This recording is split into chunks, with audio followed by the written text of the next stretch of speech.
This video will be exploring the companies of Nando in order to illustrate an in-depth understanding of how the company works. In 1987, an entrepreneur named Robert Brozin and his friend Fernando Duarte went to a Portuguese takeaway restaurant named Chickenland in Rosettenville, southern Johannesburg. Brozin was so impressed with the restaurant's flame-grilled chicken that he proposed the pair of them buy the restaurant. They renamed the restaurant Nando's, abbreviating Duarte's first name. Within 2 years, Nando's had 3 outlets in Johannesburg and 1 in Portugal. The growth and popularity of the restaurant continued, and today there are over 1,000 restaurants in 30 countries around the world, making Nando's South Africa's most successful restaurant group export. Their first 2 British branches opened in 1992 in Ealing and Earls Court, West London. Serving mainly takeaway food, however, the business struggled at first and was on the verge of collapse when the chairman, Richard Ethenvone, handed it over to his son Robert, who shifted the emphasis from takeaways to what is known as the mixed service model. Kronberger and Tyrone 2011 point out that managers always manage as interpretive individuals, as people who are trying to make sense of things, and sometimes these things may be confusing, ambiguous, and puzzling. Things become even more puzzling and ambiguous at time of rapid change. Under the mixed service model, the way customers are encouraged to act is different, and there's an element of responsibility, in that you have to go to the counter to order and you help yourself to your own cutlery, soft drinks, and sauces before servers bring the meal to your table. All this moving about helps to create a fluid, busy atmosphere and an environment that customers enjoy spending time in. Ethenvone also came up with the idea of individualizing the design and decor of each outlet, thereby avoiding the uniformly bland feeling of a restaurant chain. Nando's commissions its own artworks and runs a worldwide art project, where artists from local communities are invited to interpret Nando's in their chosen local art form. The artist is then profiled along with their art, and the restaurant wall is transformed into a gallery showcasing their work. Nando's has the largest collection of South African art in the UK, with over 3,000 works displayed in their restaurants. Individualized store design and the mixed service model provide to be a highly successful formula. By 2001, there were 29 branches in the UK, and by 2005, the number had risen to 114. In 2012, Nando's registered a profit of 14.7 million, up from a loss of 7 million between 2010 and 11. That's a 26% increase over the year. Since then, the UK's love for Nando's has grown, so much so that there are over 250 outlets across the country. They occupy a particular place within the food industry service, known as fast casual dining. A survey by the market research company MPD shows that the restaurants in the fast casual sector have an average revisit intent, which is defined as definitely or will probably go again, of 69%. However, Nando's have a revisit intent of 80%. They serve everyone from happy families to workers at lunchtime, and from groups of teenagers to dating couples. It's a safe place for teenagers to go on their own, and in an astute marketing move, Nando's is relaxed about its teen appeal and even encourages it by offering free refills of soft drinks.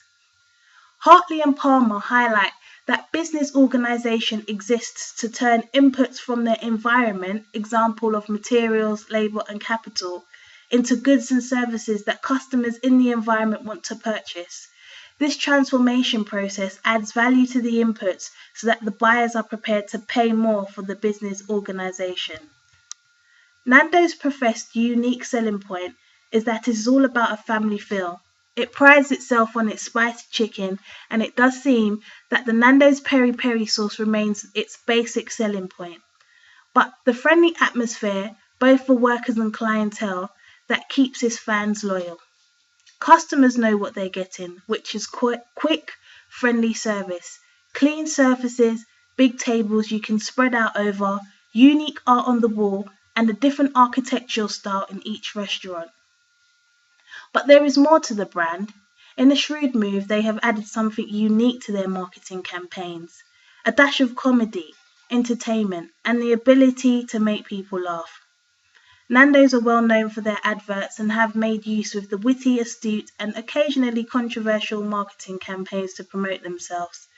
They have built their brand to extend beyond food, and they use humour and political satire to create popular adverts, which range from being hugely controversial to simply providing a good laugh. A Nando's advert can go viral within minutes, but it can sometimes land them into trouble too, as their satirical adverts comment on social, cultural, and political issues in an offbeat manner.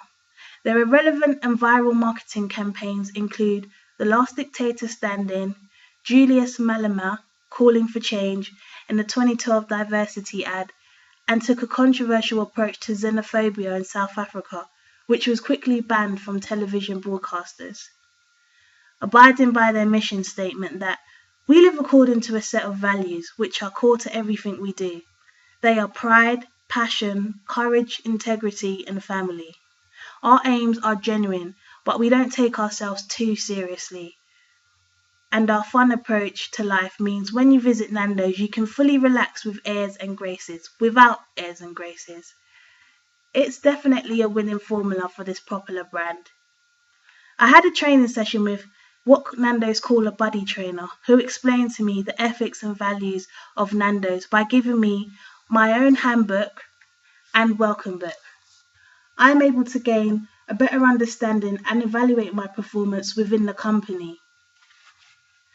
The combination of popularity, good food, and loyal customers promoting their brand on various social media platforms is certainly working well for Nando's. And they look set to grow into an even bigger success story, with many more entertaining advertising campaigns along the way too. In my opinion, the only area where Nando's could improve is in marketing. Within the UK, they have not had any television adverts compared to South Africa.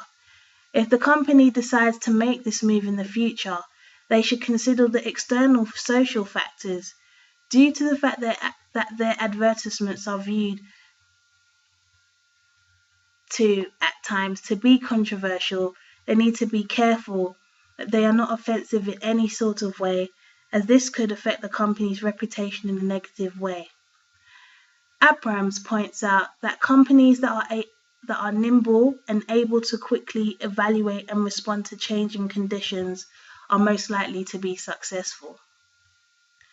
The learning goals that I have met upon reflection through the video are learning goal 4, which is studying the training material provided by the organisation. I will gain a better understanding of how this particular work environment works. By gaining this knowledge, I will then be able to demonstrate a higher level of understanding through my performance.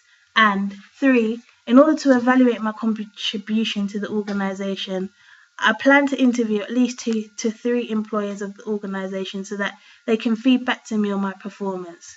By reflecting on these interviews, I will then be able to critically analyse any challenges I may have faced which have prevented or helped me to achieve my goals along the way. Thank you for watching.